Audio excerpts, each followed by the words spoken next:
it is possible, and the last thing that we would want the legislature to do is to be in the same shape it was in 2008 when we went into the Great Recession, where we had no reserves and we had an underlying budgetary problem.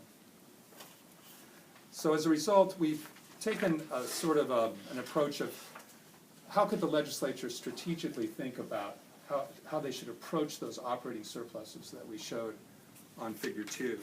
And if you look on page 9 in Figure 4, we offered just one such approach. There's nothing magical about the numbers that are in this chart, but we wanted the legislature just to think strategically about these dollars that are available and what are the main pressures and the sorts of commitments that they may want to make against those operating surpluses.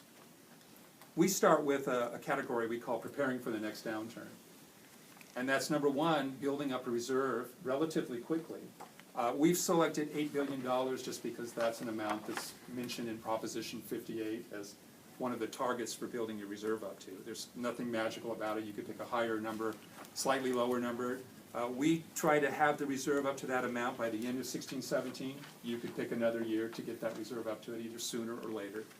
It's just an example of trying to get that reserve built up as protection against that next downturn. In the same category, we have paying off the remainder of the wall of debt, the governor's so-called, the term he uses for various budgetary liabilities that the state has incurred over time.